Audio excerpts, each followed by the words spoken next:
Olá, meus irmãos, graça e paz, ele é de aqui, tudo bom? O texto que eu vou ler hoje para nossa reflexão está lá em Mateus 25, a partir do verso 14, diz assim: Digo também que o reino será como um senhor que, ao sair de viagem, convocou seus servos e confiou-lhes os seus bens. A um deu 5 talentos, a outro 2 e a outro 1 talento, a cada um conforme a sua capacidade pessoal. E em seguida partiu de viagem. O que havia recebido 5 talentos saiu imediatamente, investiu-os e ganhou mais 5. Da mesma forma, o que recebera 2 talentos ganhou outros 2. Entretanto, o que tinha recebido 1 talento afastou-se, cavou um buraco na terra e escondeu o dinheiro que o seu senhor havia confiado aos seus cuidados. Após um longo tempo, retornou o senhor daqueles servos e foi acertar contas com eles. Então o servo que recebera 5 talentos se aproximou do seu senhor e lhe entregou mais 5 talentos, informando: O senhor me confiou 5 talentos, eis aqui mais 5 talentos que ganhei. Respondeu-lhe o senhor: Muito bom, servo, muito bem, servo bom e fiel. Foste fiel no pouco, muito confiarei em tuas mãos para administrar. Entra e participa da alegria do teu senhor. Assim também aproximou-se o que recebera 2 talentos e relatou: Senhor, 2 talentos me confiaste. Trago-lhe mais 2 talentos que ganhei.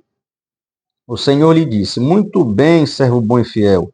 Foste fiel no pouco, muito confiarei em tuas mãos para administrar. Entra e participa da alegria do teu Senhor. Chegando finalmente o que tinha recebido apenas 1 talento, explicou: Senhor, eu te conheço, sei que és um homem severo, que colhe onde não plantou e ajunta onde não semeou. Por isso tive receio e escondi no chão o teu talento. Aqui está, toma de volta o que te pertence. Sentenciou-lhe, porém, o Senhor: servo mau e negligente, sabias que colho onde não plantei e ajunto onde não semeei? Então, por isso, ao menos devias ter investido meu talento com os banqueiros, para que quando eu retornasse, eu recebesse de volta mais os juros. Sendo assim, tirai dele o talento que lhe confiei e dai-o ao servo que agora está com 10 talentos. Pois a quem tem mais lhe será confiado e possuirá em abundância, mas a quem não tem, até o que tem lhe será tirado. Quanto ao servo inútil, lançai-o para fora às trevas. Ali haverá muito pranto e ranger de dentes. Então, gente, esse eu gastei bastante tempo para ler o texto, porque eu prefiro ler o texto todo. E esse texto é um texto riquíssimo, ele traz inúmeras lições que nós podemos tirar, apesar da parábola, que é a maneira como Jesus narra esse texto, narra essa história. A parábola é uma história. Tem diferença de história com HI e história com E. Essa é uma história, ou seja, é um conto, é uma ilustração. E Jesus se utiliza dessa ilustração para ensinar valores do reino. E entre esses valores do reino, eu queria destacar 3 valores para a nossa meditação nesse vídeo e algumas perguntas para deixar para vocês. Então, em primeiro lugar, eu percebo aqui que essa parábola ela tem 3 aspectos principais. Que aspectos principais eu percebo nesse texto? Em primeiro lugar, a questão do rei e do reino. Tá certo? Ele começa no verso 14 dizendo que o reino será como um senhor. Então isso era muito comum na literatura judaica do Antigo Testamento. O reino ele era personificado na figura do rei, no indivíduo do rei. O rei era representante do reino. Então, às vezes, quando a gente lê no Antigo Testamento, por exemplo, em textos de sabedoria, como Salmos, Provérbios, textos assim mencionando o rei, e a gente não entende, às vezes, porque ele traz na conotação de um reino. Ou o contrário, às vezes ele traz o reino, mas na verdade a gente, quando lê o contexto mostra uma pessoa. Tá certo? Por quê? Porque era muito comum essa troca entre o. Isso é inclusive uma figura de linguagem, que eu não vou lembrar agora qual é, mas você trocar o reino pelo rei e o rei pelo reino. Tá certo? Então, esse é o primeiro aspecto que eu chamo a atenção nesse texto.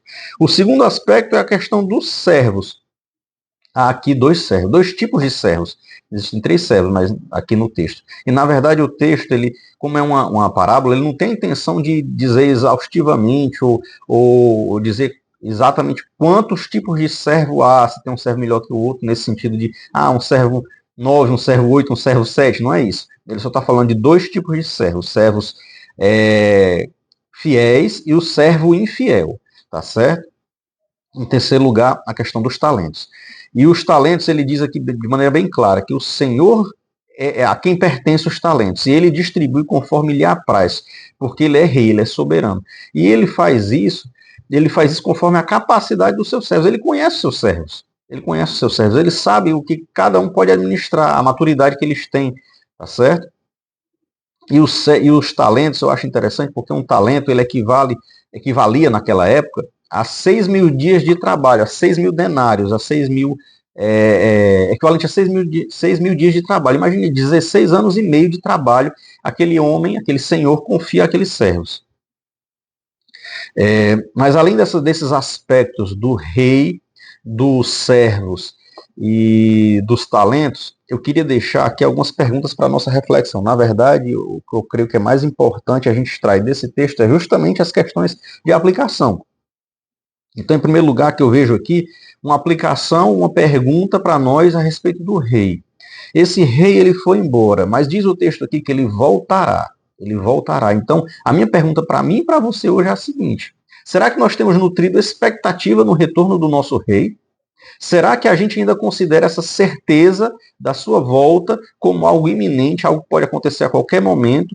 E isso é muito importante, meus irmãos, porque a maneira como nós nos relacionamos com essa verdade bíblica do retorno iminente do rei, do retorno iminente de Jesus, se nós não esperamos a sua volta, se nós não ansiamos o seu retorno, isso vai dizer muito da maneira como nós vivemos a nossa vida. Não só a nossa vida cristã, a nossa vida religiosa, mas a nossa vida em geral. Tá certo? Se eu não espero o retorno de Jesus, isso vai ter repercussões no tocante à próxima pergunta com relação aos servos.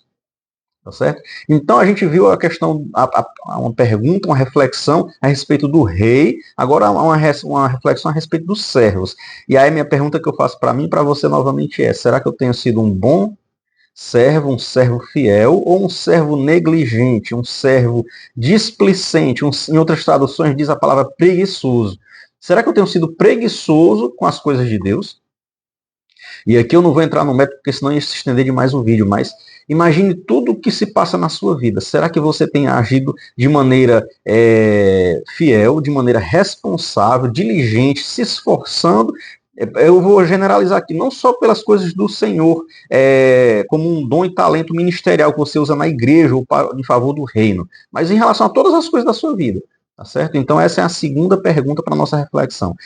Que tipo de servo eu tenho sido? Será que eu tenho sido um servo fiel ou será que eu tenho sido um servo infiel e preguiçoso? E em terceiro lugar, mais uma reflexão para a gente encerrar esse vídeo, diz respeito aos talentos.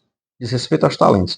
E aqui a gente viu que todos os servos receberam talentos. E o talento ele tem muito mais valor do que a gente pode imaginar. Tá certo? Então, a pergunta que eu quero deixar para a nossa reflexão é: será que eu tenho reconhecido os dons e talentos que Deus tem me dado a administrar? E aqui eu falo só, não apenas aqueles dons e chamados ministeriais para atuar no púlpito, por exemplo, ou em áreas de expressão na igreja, tá certo? Ou até mesmo em situações muito importantes ou em evidência. Às vezes a gente se questiona isso. Poxa vida, mas eu não tenho dons e talentos porque a gente não sabe tocar, a gente não sabe pregar, a gente não sabe falar bem em público, a gente não tem uma didática, uma oratória. E isso, meus irmãos, é só para não me estender muito, mas isso tudo é prática. A gente pode se matricular num curso de guitarra, de violão, enfim, de um instrumento musical, e o evangelismo, por exemplo, você começa evangelizando, falando as verdades básicas do evangelho, e você vai ficando ali um pouco nervoso, mas com o tempo aquilo ali você vai ganhando experiência e vai lhe ajudando a progredir naquilo ali, tá certo? É o esforço que o servo deve fazer. É o esforço que o servo deve fazer. Mas voltando aos talentos. Será que nós temos reconhecido os talentos que Deus nos dá? Que Deus sim nos dá talentos. Deus não deixa ninguém sem talentos, como diz aqui a parábola. Então, em segundo lugar, será que nós temos dado o valor devido aos talentos que Deus nos dá? E isso eu falo para mim e para você, meus irmãos. Que Deus nos ajude a nós termos ansiedade, esperarmos ansiosamente a volta do nosso Rei. Que Deus nos ajude a sermos servos fiéis, diligentes, obedientes, responsáveis para as coisas que Deus nos tem confiado. E em terceiro lugar, que Deus nos ajude a desenvolver esses talentos, reconhecendo que Deus nos dá talentos. Porque Deus ele é um Deus generoso, ele não é um Deus pobre, ele é um Senhor que ele é rei. tá certo? E o interesse de Deus é desenvolver os seus servos, desenvolver o caráter dos seus servos. Amém? Essa era a leitura de hoje, a minha reflexão. Que Deus possa abençoar a sua vida como abençoar a minha também. Em nome de Jesus, amém.